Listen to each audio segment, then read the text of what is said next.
What a beautiful day! For a Q&A! Look at how pretty it is outside. We're gonna answer all your questions. All your queries? All of them. As honestly as we possibly can. I'm just gonna lie. Oh, there's a squirrel! Look at the squirrel! Oh. Hello! Oh. Hello! These squirrels obviously get fed all the time because he's not terrified of me. You need to keep your chin down. You tend to do this. Hi, I'm Anna. And I'm Brian. And we are Those Annoying Vegans. And as promised, guys, we have the A's to your Q's that we asked for last week as a thank you to you for helping us get to 1,000 subscribers. Yay! Here's our very first Q&A. The fourth dimension asks, which music do we use in our background? We love Incompetech.com. We always credit him in our description, so check it out below. Nana asked, what has been your biggest challenge since going vegan?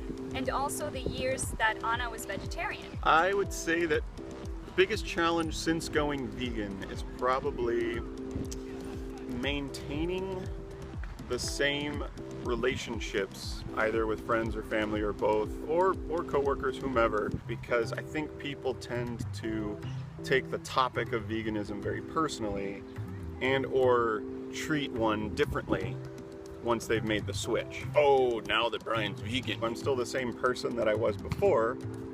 I have just made one shift in my life. As many people do, they have children, they start learning a new craft. Yeah. Or they travel the world and they come back with all these new experiences to talk about. I didn't have the same experience when I decided to switch from drums to guitar. Never did I hear like, oh, Brian, now that Brian's a guitar player. I guess that switch is treated differently in certain people's eyes, but don't care. I mean, it makes me feel good as a person to live the vegan lifestyle, and thus, that's what I'm doing. The cause is greater than any heat we might get from anyone. It just is. The good friends stick around. It's true. I would have to echo that. Keeping an open heart to the people in my life whom I love, and I think what's helped me is to realize how I was there before, like Nana mentioned. It's one of those things that is not necessarily in the general population's sphere of immediate preoccupation. Everybody has bills to pay, places to go, people to see, kids. Yeah. So saving the planet, it's not number one as immediate on everyone's spring cleaning list. Right. There's actually a quote that perfectly exemplifies what I'm saying. It's by Jo Tyler, and she says, "The real difficulty in being vegan doesn't involve food. The hardest part about being vegan is coming face to face with the darker side of humanity and trying to remain hopeful. It's trying to understand why otherwise good and caring people continue to participate in needless violence against animals, just for the sake of their own pleasure or convenience." Also tied to that is feeling like your friends don't support you as much as you wish they would. I don't know if it's an LA thing. Probably. When I used to put up plays and invite my friends to come, no one came. Well, I mean, with my band, people would be like, oh man, where's your next show? I'd say this Friday. And they're like, can't make it. When's the next show? I feel like we're very supportive of our friends. We try to go to everyone's plays, everyone's concert, everyone's improv show, everyone's because we know it film matters premiere. To them, you know? Another thing that I think was really upsetting to me, and still is, there are still vegans in the vegan community who are really unsupportive of each other. Annoying, you might say? Like really annoying. You're not protesting, then you're not doing enough. You're not vegan enough. Calm the down. The vegan society is made up of teachers and artists and cooks and doctors and researchers, and everyone is important. There are people who are super adamant about marches and protests and die-ins and walking into a Whole Foods or a Chipotle with a megaphone, active protesting. We support that. It's also not the only way to be vegan. We have a channel where we show people how to cook food that tastes like the food that they're used to eating, but with vegan ingredients. That's 99% of what people say the reason they don't go vegan is because I like cheeseburgers. Okay, great. Then we've made a cheeseburger for you that's vegan. And it's different for everyone. Dr. Michael Greger went vegan because a relative of his had a heart attack at a young age and he didn't want to follow in his footsteps. So there's someone whose eyes were opened through health reasons. I remember being affected pretty heavily by Cowspiracy, looking at the environmental impact of animal agriculture. That's another avenue that you can take. Another one is ethics. There are many inspirations, and whichever one is yours is okay. We all end up in the same place, hopefully. And yes, it's true, I agree that if you become vegan for ethical reasons first, you are more likely to stay vegan because you are more forgiving with your own health than you are about a greater cause. Let's say person A chooses not to murder because they're afraid that they will go to hell and be punished by God. And person B chooses not to murder even though they're an atheist because they would not want that done to them. Either way, neither of them are murdering. So we both ended up in the same spot. 2 different roads to the same location. Nana also asks, what did you used to think of vegans, vegetarians before you started this lifestyle, and how has your relationship changed since you both went vegan? I don't think I really thought much. I knew what it was, I knew what the lifestyle entailed, I just wasn't a part of it, nor did I desire to be a part of it. In fact, I mean, I talked about it on our first episode of our podcast. In graduate school, one of the acting exercises that we did is called the argument exercise, where you and a partner argue over something. You do it in private, and then you recreate that argument in person, which is kind of acting, recreating stuff as if it's new for the first time. But it's a real argument that you're having. I argued against veganism, and I had a classmate that argued for veganism. I found myself quickly losing that argument. It bothered me that he had made so many good points that I couldn't refute. It upset me. And so what did you do? And so the only way that I thought to win the argument was to cheat. I brought something up in the actual classroom version of it that I didn't bring up in private, which was against the rules. Like a piece of shit, I cheated, and it upset him, and it upset me for many years thereafter. I've since apologized and hope that I'm forgiven, but it bothered me. It bothered me for a long time. It didn't bother me enough to make the change. I look at that argument exercise now with completely new eyes. I don't know that I had a chance to really know that there was even such a thing as, I don't know that I knew about veganism before I went vegan. I had 2 friends and they were vegan and they introduced me to my first vegan pizza. I remember eating it at their apartment and being like, this isn't real cheese? Went in this year, went out the other year, and then I go home and continue eating cheese. How has our relationship changed? We host a YouTube channel where we veganize recipes. We became vegan together fairly quickly into our relationship. We talk about vegan issues every day, all the time. We're always trying to learn, we're always watching YouTube channels together, reading science blogs and medical research and discussing. So it very much has become a focal point in our lives. I never thought that I would be co-hosting a cooking show, let alone a vegan cooking show, which just goes to show you that you never know what life has in store for you. Faux Turkey asks, how do you come up with all your recipe ideas? We take dishes that we've loved in the past and we simply replace the ingredients that are not vegan with vegan ingredients. Or sometimes we'll be like, whoa, wouldn't this be really good? Let's try this. And also we like suggestions. We honestly take them. So if you ever have suggestions, leave them in the comments and maybe we'll make one of your suggestions in the future. Yeah.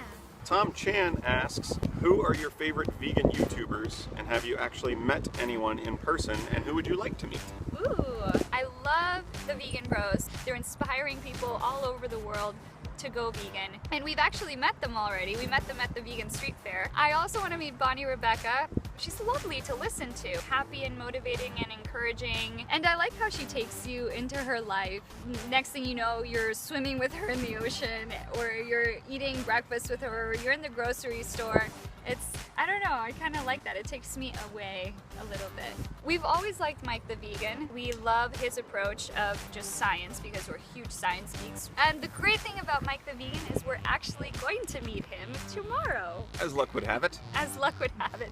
Vegan gains and ask yourself. I like emotionless, logical arguments for veganism that cannot be refuted, which is basically what Ask Yourself channel is all about. I would love to meet Dr. Michael Greger That would be really cool. And another person I would really like to meet is Bill Nye, so that I could ask him more questions about why he isn't vegan. I was quite surprised and sort of a little disappointed, to tell you the truth, because he is a science guy. He is the science guy. He talks about cognitive dissonance all the time. People think one thing and then they see evidence that supports the opposite. Then you have this dissonance in your mind, and thus you don't change your behavior. And I think you're kind of doing some of that, Mr. Nye. Tom Chan also says, and your vegan story. I would love to hear that. How long? Were you vegans when you both met? Was one only? Did you guys do it together? Okay, I'll stop now. Tom Chan, you don't have to stop. We love your questions. Seriously, stop. When we met, neither of us were vegan. I was vegetarian, or pescatarian, I guess, depending on how you label it. I was still eating fish, I was still eating eggs, and cheese. And I was a full-blown carnist meat eater. Ate meat, ate dairy, ate eggs. Never really liked seafood. Fish smells weird to me. Yeah. Not like food. How long have we been vegan? I would say roughly 2 years. There was not a date, like moment. We're going vegan Yeah. on this day, the year of our Lord 2000. We just stopped. I mean, we must have talked about it. We must have said, let's just not buy cheese anymore. I think it was building up, and it came to a point of culmination. She was not vegan when we met. I was not vegan when we met, and yet we both made the change. Steve Ansel says, great t-shirts. Thank you, Steve. Yeah, thank you. And he says, which whiskey is your favorite? Well. We may or may not be drinking it right now. Cannot confirm or deny. It might be this one right here. That's our favorite. It has sentimental value. Let's move on to the next question, because that's sort of where the whiskey comes in too. This channel supports drinking responsibly. Or not drinking. Or not drinking at all. Lizzie Violet asks, what is your story about when you first met? So, oh, the story. We met at a mutual friend's wedding. We were both groomspeople. They rented a cabin in this beautiful part of California, and I didn't really notice Brian, like, right off the bat. Like, there were all these new people. I wasn't attractive enough to come into your radar. That's not true. No, yeah. Look, as a female, as in the place that I was then, which I frankly wasn't looking for anyone. I wasn't, you know, in that mindset. You're hotter than I am, and that's okay. I went inside to get a drink, and I poured myself a whiskey that was kind of just sitting on the table, and you said... I think the first thing I said to her was, your name is Anna, right? I think that might have been the first question I ever asked you, because when a stunningly beautiful brown-eyed brunette gets out of her car and walks into a cabin in which she will be staying for the next 2 days with you, you tend to inquire. I was like, what are you drinking? Yeah. And I said whiskey, and that happened to be the whiskey he had brought. Brian talked to me a whole bunch that weekend. Right before we left to go back home to LA, it was Sunday, and that night you were having an Oscar party, and he made me my very own vegetarian dip. Yeah. Because let's remember, at the time I was still vegetarian. And then we sort of started dating. Fun fact. You can tell the Starbucks story. I'm gonna tell the Starbucks story. Brian's not really happy about this story. You know, when people start dating, sometimes it's kind of hazy and you don't really know if they like you or what the deal is. And I wasn't getting clear signs from him. Now looking back, every time I asked him to hang out, he'd pretty much say yes. So that was the only thing I was kind of holding on to. But this one time, I texted Brian once and I said, look, Brian, what is it? I was done. I think that was after our second date, by the way. No, it wasn't. Was it? We went on our first date, and then our second date, and then you kind of didn't ask me again. And I was like, I always say, if they like you enough, they will ask you to hang out. And this playing hard to get thing, that is so freaking, come on, life's too short. Just say it. We were going to go watch this movie, It Follows, actually. We were going to go watch It Follows. So we met at Starbucks, and Brian sort of had these reasons as to why we couldn't date. I remember two of them. One of them was I had cats, and he was severely, and still is, very allergic to cats. Still am. Less so than before. Because you used to not even be able to be in my apartment for an extended period of time. If you expose yourself to an allergen for long enough, your body sort of gets used to it. Down. And then reason number 2 was that I didn't eat meat. I was like, well, that sucks. Should we still go watch the movie? Okay. And we did. It was a good movie. After that, I did that thing where I asked him to hang out very casually every now and then. Volleyball became our thing. We would go play volleyball on Sundays. And it was just completely platonic. You know, of course, I had a little plan in mind. I had zero attraction to you during the first 4 months. He was taking it slow. I was more like, all right, we know we're gonna end up together, so can we just move it along? We were friends for 4 months, and then Brian asked me to be his girlfriend. Yeah. And then 6 months after that, I asked you to be my wife. And it's been 2 years? Now it's been 2 years. Almost 2 years. Almost 2 years. 22 months since I asked you to be my novia. I knew what a serious relationship should entail and should contain, and perhaps I wasn't ready for it in that moment. It's always hard to go back and look at your previous actions. You never put yourself back in your shoes, in your frame of mind, in context at the time. And I always look back and think of what a piece of shit was. In most of my decision making that didn't go the way that I wish it had gone. Not my proudest moment. Not at all. Addendum. When Brian told me that he didn't think we would work well together because he ate meat and I didn't, did that cross my mind as anything that would deter me from continuing to pursue him? Honestly, no. From what I knew about him already, I could tell that he was very open-minded. I had the feeling that it would happen naturally. It did. When we moved in together, he just on his own stopped eating meat. I didn't want to be a part of a relationship where, I was going to hold my ground and continue eating meat, knowing that the woman that I'm with doesn't agree with that. I know that there are couples that do that. I didn't want to do that. It's much easier for me to just decide I want to be with this woman, and this is important to her, and thus it's important to me now. You could argue that I went vegan for a girl and am now reaping all of the health benefits, environmental benefits, and my eyes have been opened to the ethical issues surrounding it because of that. That's the point, is that everyone goes vegan for a different reason. And you become aware of all the other reasons, no matter what your reason was in getting involved. Inevitably, you're going to learn more. So always have an open heart, because you never know when your next meat eater will fall for a girl and go vegan. And stay vegan. Rebecca Granger asks, wondering if you knew of any vegan butter recipes. We've never tried making vegan butter. No, she wants to avoid palm oil. We buy Miyoko's. Trader Joe's just started carrying it near where we live. Just started. And you know what helps? And it really works. Write to your branch manager, because that's what we did last year. We wrote to him and asked him for more vegan dairy options. And 4 months later, Miyoko's was on the shelves. Sergio Biley asks, what is your religion? Love your videos, thank you. Well, thank you for watching, Sergio. Yeah. I was raised in Costa Rica, and most of the country is Catholic. So I was raised Catholic, and then I moved to Boston, and I continued to go to CCD and even went to confirmation. And then after that, kind of died down for me a little bit. I would consider myself agnostic. I have the feeling that there is something greater and not necessarily a being or maybe an energy or maybe nothing. I don't know. I just believe in doing good and being good and doing unto others. You know, I take from different places. It doesn't matter what you are as long as you're good and you try to do the best you can. I was born in a very small town in Maryland and grew up in West Virginia. I was also raised Catholic.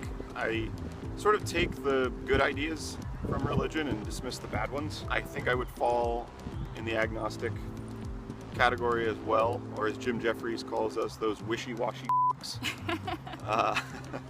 I always sort of thought of religion as recreational, like something that you did because you liked it. You liked going to church, or you liked being a part of this community. It's comforting. It's traditional. If religion is a guiding light in your life, if it inspires you to do good things and be good to people and be good to the planet, be good to all living beings, and that is why religion is important to you, I think that's great. Yeah. There are cases where religion inspires the exact opposite of that, which I'm not a fan of. Not good. It can be used for good and for bad. There are times where it feels like there must be something beyond this life.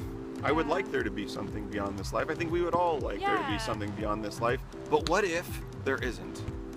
So live life as if there isn't. And then if there is, that's bonus. I feel like I've had supernatural experiences, things I couldn't explain, and then I'm like, how did this all come to me? And it's all so exciting. I think that we can still do what we can in Right the here and now. now, because you can be a good person without being religious. And you can be a good person by being religious. That's in you. Why should I not just murder people willy-nilly if there is no God? It's like, well, that's kind of the point. It has to come from within. The way that you treat other people, the way that you treat the animals, the way that you treat the world, it has to come from within. So we hope we've answered all your questions, and if you have more, feel free to ask us. We'll still answer them in future videos. We'll be attending Veg Fest next weekend, sample some stuff, go see some people speak, maybe meet one of our favorite vegan YouTubers. Who knows? Who knows? The world is full of surprises. So as always, guys, if you like this video, please give us a thumbs up down below and leave some comments so that we know that you like what we're doing and that you like listening to us ramble on and on. And if you haven't already, subscribe! We will bring you something new every week. That's right.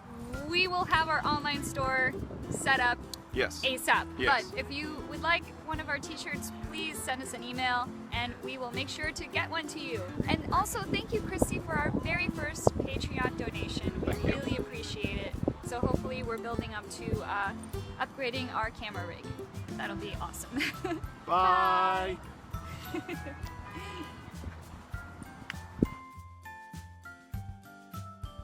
What are we gonna do when we get home? We have to hang We shelves. Oh, are we doing that today?